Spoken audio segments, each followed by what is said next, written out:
दुर्गा सप्तशती नवां अध्याय। निशुंभ वध।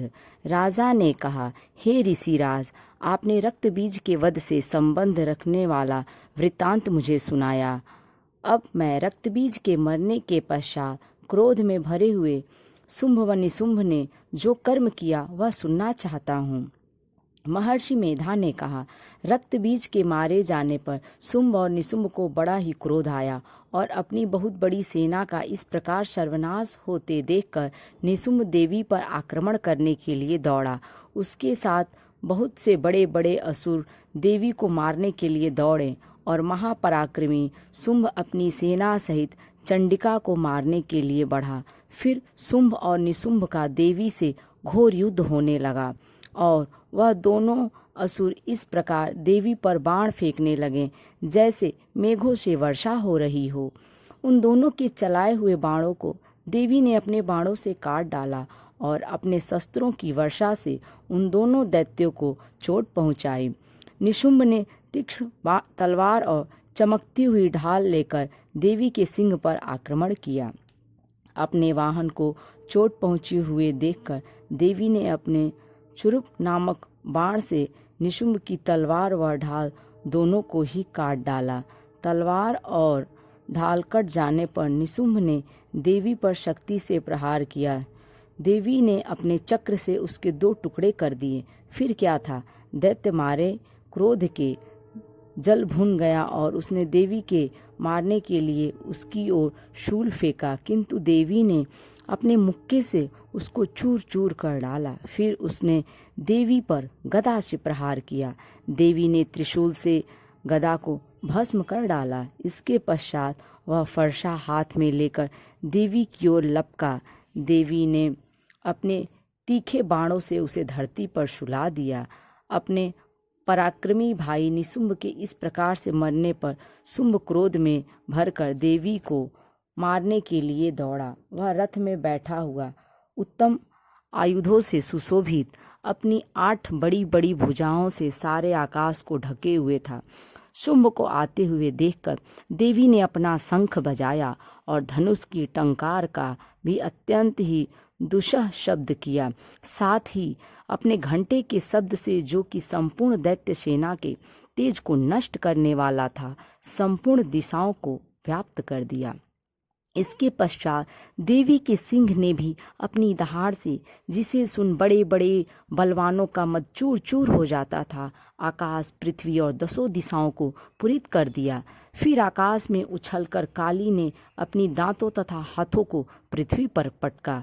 उसके ऐसा करने से ऐसा शब्द हुआ जिससे कि उससे पहले के सारे शब्द शांत हो गए। इसके पश्चात शिवदूती ने असुरों के लिए भय उत्पन्न करने वाला अट्टहास किया, जिसे सुनकर सभी दैत्य थर्रा उठे और शुंभ को बड़ा क्रोध हुआ।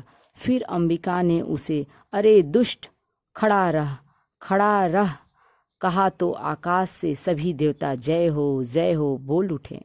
शुंभ ने वहां आकर ज्वालाओं से युक्त एक अत्यंत भयंकर शक्ति छोड़ी, जिसे आते देखकर देवी ने अपनी महोल्का नामक शक्ति से काट डाला।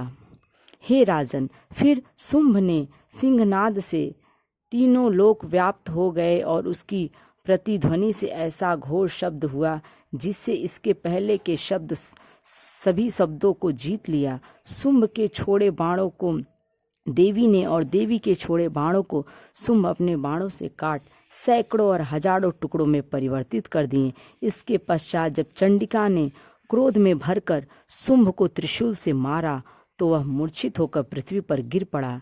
जब उसकी मूर्छा दूर हुई तो वह धनुष लेकर के आया और अपने बाणों से उसने देवी काली तथा सिंह को घायल कर दिया। फिर उस राक्षस ने 10,000 भुजाएं धारण करके चक्रादि आयुधों से देवी को आच्छादित कर दिया। तब भगवती दुर्गा ने कुपित होकर अपने बाणों से उन चक्रों तथा बाणों को काट दिया। यह देखकर निशुंभ हाथ में गदा लेकर चंडिका को मारने के लिए दौड़ा। उसके आते ही देवी ने तीक्ष्ण धार वाले खड़ग से उसकी गदा को काट डाला। उसने फिर त्रिशूल हाथ में ले लिया। देवताओं को दुखी करने वाले निशुंभ को त्रिशूल हाथ में लिए हुए आता देखकर चंडिका ने अपने शूल से उसकी छाती पर प्रहार किया और उसकी छाती को चीर डाला। शूल विदीर्ण हो जाने पर उसकी छाती में से एक उस जैसा ही महापराक्रमी दैत्य ठहर जा कहता हुआ निकला। उसको देखकर देवी ने बड़े जोर से ठहाका लगाया। अभी वह निकलने भी न पाया था कि उसका सिर अपनी तलवार से काट डाला। सिर के कटने के साथ ही वह पृथ्वी पर गिर पड़ा।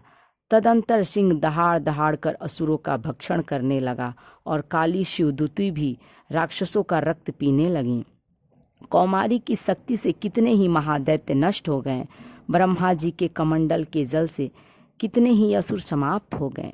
कई दैत्य माहेश्वरी के त्रिशूल से विदीर्ण होकर पृथ्वी पर गिर पड़े और कई वाराही के प्रहारों से छिन्न भिन्न होकर धाराशाही हो गए।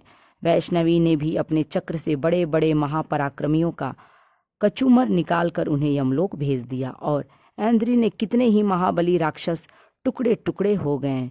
कई दैत्य मारे गए, कई भाग गए। कितने ही काली शिवदूती और सिंह ने भक्षण कर लिया।